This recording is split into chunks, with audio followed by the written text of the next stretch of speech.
అదే కూర్చున్నాను ఇలాగ ఎదర్ చైర్లో. డాడీ గారు ఇక్కడ నుంచి బలిపీఠం నుంచి ఏ సమస్యతోటి వచ్చో ఏ బాధతోటి వచ్చో దేవుడు నేను కన్నీరు తుడుతాడు, నువ్వు దేనికి భయపడక్కర్లేదు అన్నాడు. మీటింగ్లో నేను ఒక బలహీనత గురించి వచ్చాను. నాకు లోన ఈ గుండెల్లో మయ్య స్టాన్స్ వేసారమ్మా, వేస్తే 2 లక్షల పైన అవుతుంది అన్నారు డాక్టర్లు అయితేని. నేను ఒకటే ప్రార్థన చేసుకున్నాను, ఇంటికాడ ప్రార్థన చేసుకుని వచ్చాను. దేవా నాకు ఏమీ లేకుండా పూర్తి స్వస్థత ఉంటే నేను ఈ మినిస్ట్రీని ఎక్కడెట్టినా ఈ చుట్టుపక్కల ఎక్కడెట్టినా నేను మా అన్న అనుకున్నాను. ఈ ఆపరేషన్ ఆడితే ఆపరేషన్ చెయ్యాలి, కంపల్సరీగా చెయ్యాలి, అది చాలా కష్టం, మనిషి బతకలేవు నువ్వు అన్నారు.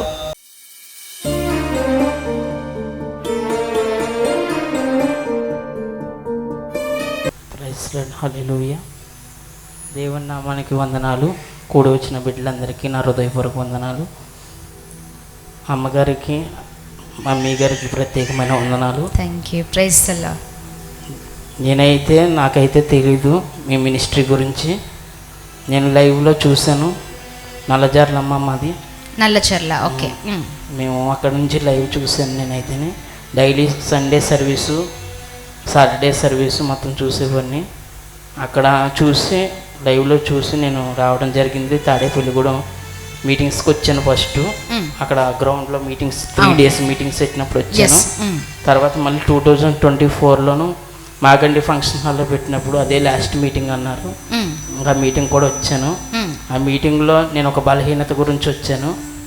నాకు లోన ఈ గుండెల్లో మయ్య స్టాన్స్ వేసారమ్మా, వేస్తే 2 లక్షల పైన అవుతుంది అన్నారు డాక్టర్లు అయితేని.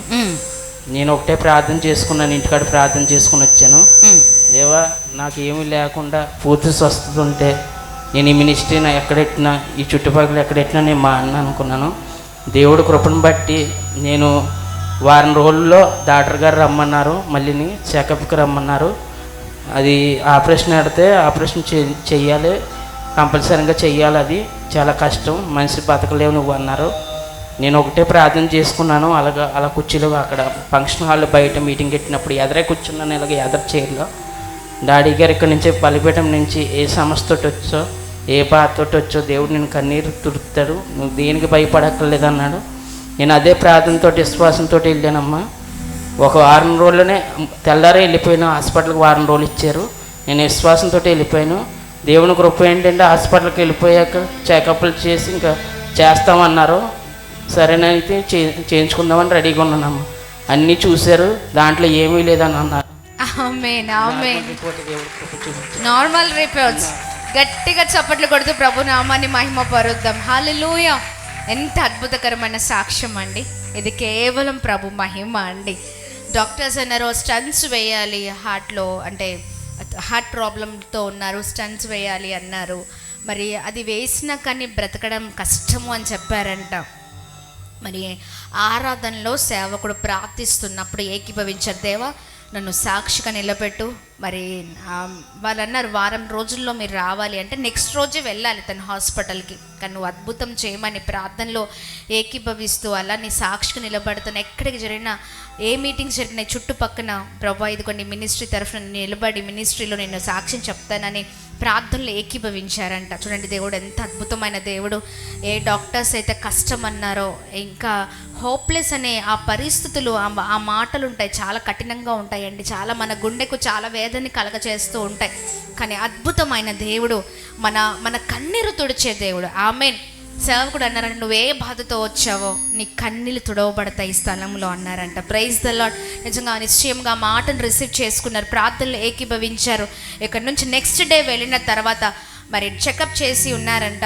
మరి ఆ బ్రదర్ అయితే మరి విశ్వాసంతో అక్కడికి వెళ్ళారు. అద్భుతమైన రీతిలో దేవుడు ఆ రిపోర్ట్స్ అన్నిట్లో కూడా నార్మల్ ఇచ్చారు. గట్టిగా చప్పట్లు కొడదాం.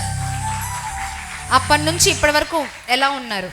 చాలా బాగుందమ్మా. చాలా బాగుంది. అసలు ఆపరేషన్ జరగలేదు, ఏ స్టంట్స్ వేయలేదు, ఒక టాబ్లెట్ కూడా వేసుకోవట్లేదు. Praise the Lord. Hallelujah, hallelujah. Doctors చాలా పరిస్థితుల్లో చేతులు ఎత్తేస్తూ ఉంటారు, హోప్లెస్ అండి, మా వల్ల కాదు. కానీ అక్కడ ప్రభు కార్యం జరిగించే దేవుడు ఆయన. ఆమేన్. మనుషులకి అసాధ్యమేమో కానీ మన దేవునికి సర్వము సాధ్యము. ఆమేన్. హల్లెలూయా, హల్లెలూయా. మూయబడిన ద్వారాలు ఏవైతే ఉన్నాయో అక్కడ దేవుడు ఖచ్చితమైన తన కార్యాన్ని జరిగిస్తారండి. ఆమెనని చెప్దామా? హల్లెలూయా. మన జీవితంలో ఇలాంటి పరిస్థితులు చాలా చూస్తాం, కానీ దేవుడు ఎంత అద్భుతమైన దేవుడు అంటే ఆ ప్రతి పరిస్థితిలో ప్రభు సహాయం చేసే దేవుడు. ఈ సాక్ష్యాన్ని బట్టి ప్రభుకి మహిమ. దేవుడు ఇంకా మిమ్మల్ని దీవించును గాక. సాక్షిగా ఇలానే ఉండండి, ఇలానే ఇంకా ప్రార్థన పూర్వకంగా మీరు ఉండాలి. ఒకప్పుడు అంటే ఈ పరిచర్యలో మీరు ఈ ఆరాధనకి రాకముందు 2024లో 23లో రాకముందు మీ ఆత్మీయ జీవితం ఎలా ఉంది, ఇప్పుడు ఎలా ఉంది? అప్పుడైతే చాలా విపరీతమైన అత్తమాట టైఫాయిడ్ జ్వరాలు, ఇంట్లో మమ్మీ గారు చనిపోతాం, నాన్నగారు ఏమో విడిచిపెట్టేస్తాం, ఒకరినే ఒంటరిగా జీవిస్తాం. ఇంకా మమ్మీ గారు చనిపోయిన కాడి నుంచి 6 సంవత్సరాలు అయిందమ్మా, మన జూన్ 17కి. చాలా ఇంకా అదే బాధలో ఉన్నాను నేనైతే, మర్చిపోలేకపోతున్నాం. ఆ తల్లి ప్రార్థనే మమ్మల్ని ఇవాళ నిలబెట్టింది. తల్లి ప్రార్థన లేకపోతే ఈ రోజు మిమ్మల్ని కూడా నిలబెట్టి. మీరు ఆత్మీకంగా ఎలా ఉన్నారు ఇప్పుడు? చాలా బాగుందమ్మా, చక్కగా ప్రార్థన చేసుకుంటున్నాం. ఇదే విశ్వాసం, ఇదే ప్రార్థన, ఇదే భక్తి జీవితం. ఏ పరిస్థితులు వచ్చినా వదిలిపెట్టకండి. ఆమేన్. God bless you. దేవుడు ఇంకా మిమ్మల్ని దీవించును గాక. Praise the Lord. చాలా సంతోషం.